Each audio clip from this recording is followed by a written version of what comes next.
KO. En retrait, joue en rouge, il va tenter quand même la frappe. Et derrière! Bonsoir Mathieu, est-ce que tu nous entends? Allô, oui, bonsoir, ça va? Ça va et toi? Ça va, impeccable. Donc Mathieu, fulgéniste sur Twitter, supporter du SCO Angers et contributeur pour le média supporter angevin depuis la butte, qu'on avait eu le plaisir déjà de recevoir au match aller. Est-ce que je peux te présenter en quelques mots et présenter aussi le média depuis la butte, hein? Alors, du coup, comme tu l'as dit, moi c'est Mathieu, j'ai bientôt 25 ans, ça fait plus d'une quinzaine d'années que je supporte le SCO. Ça fait une vingtaine d'années que j'habite sur Angers, donc pour situer le truc. Après, depuis la butte, c'est un média qui est un peu, on va dire un peu en pause en ce moment, on va dire, même si on essaie de donner 2-3 visuels de temps en temps. C'est un média qui a été créé il y a 1 ou 2 ans, même un peu plus, et qui relaie l'actu du SCO et puis voilà. Bon, on va attaquer le vif du sujet. Il y a beaucoup de choses à dire chez vous, malheureusement. Saison compliquée en sportif et en extra-sportif. Déjà, niveau sportif, c'est la série, si je ne me trompe pas, c'est... j'ai perdu le truc. C'est 13 défaites consécutives et du coup 18 matchs sans victoire de suite, 16 défaites et 2 nuls. Est-ce que notre record a été battu ou pas? Ouais, le record, ils ont battu. Vous avez notre record.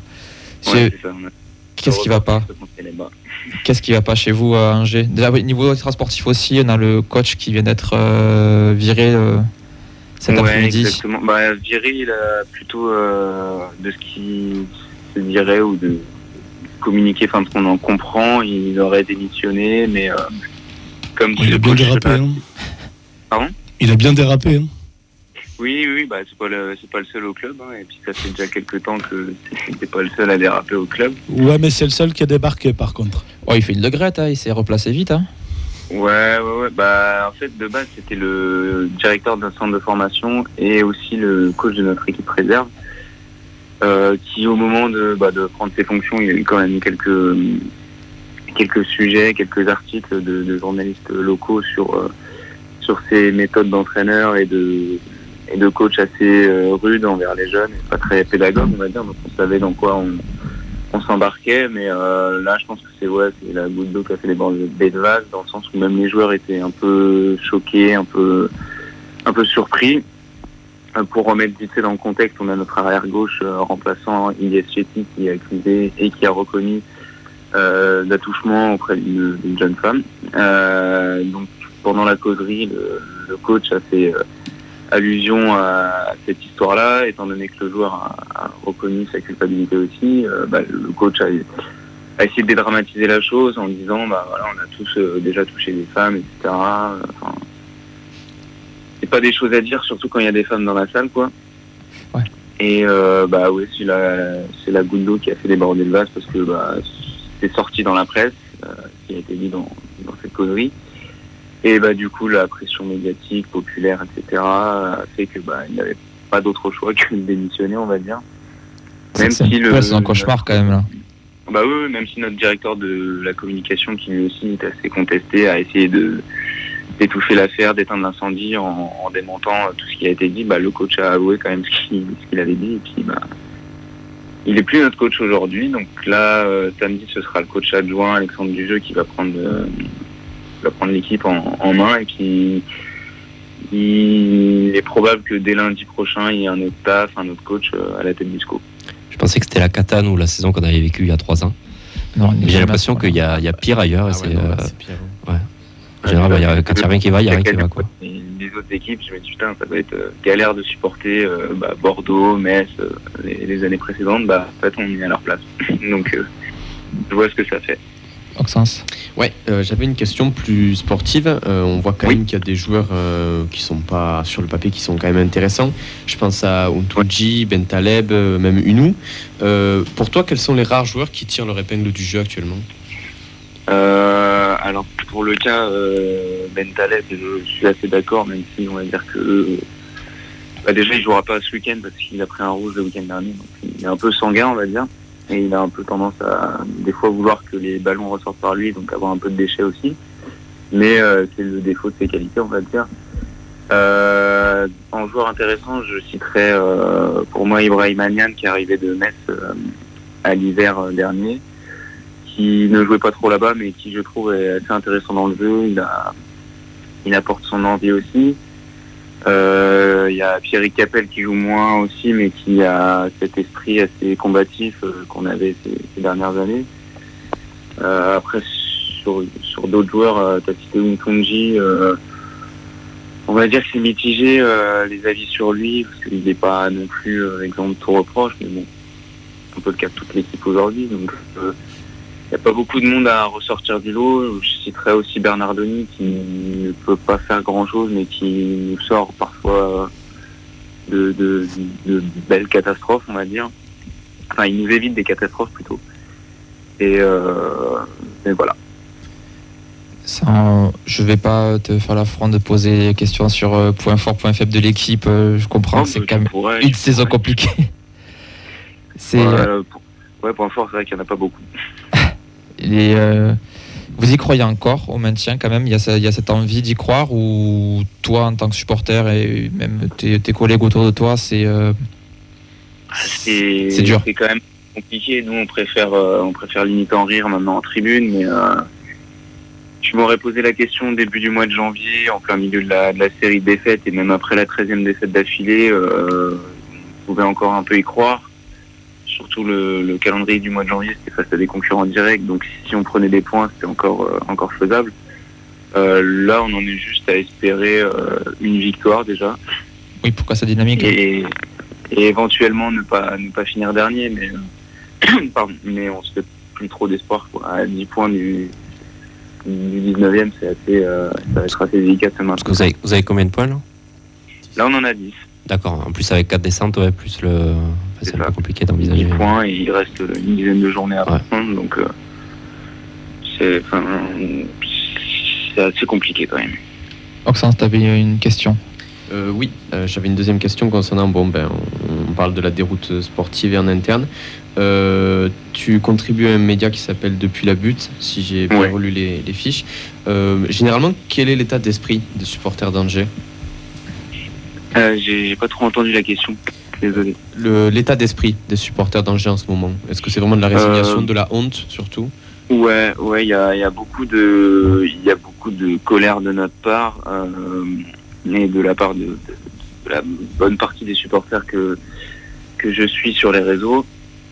Il y a de la colère surtout pour l'extra sportif aussi, parce que le sportif on a commencé à s'y habituer, donc c'est plus là-dessus qu'on tape entre guillemets, mais c'est les choix qui ont été faits en interne qui entraînent les mauvais résultats sportifs, et c'est là-dessus qu'on souhaite mettre la lumière sur justement tout ce qui est en interne. Après, on n'est pas une très grosse ville de foot, et le stade n'est pas souvent rempli, mais on est assez unanime sur le fait que ça se passe pas bien aujourd'hui, et que c'est pas normal, et que les décisions qui ont été prises par le président de recruter un directeur sportif, de s'entourer de gens qui allaient plutôt dans son sens, notamment par exemple avec le remplacement de Batik par Boatama, mais voilà, aujourd'hui c'est surtout sur l'extra sportif qu'on en a gros.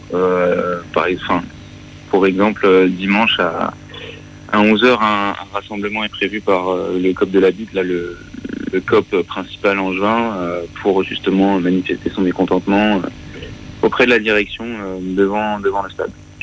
Qu'est-ce que tu espères, toi, pour cette fin de saison? Préparer sereinement la Ligue 2 avec un renouveau complet du club, j'imagine? Ouais.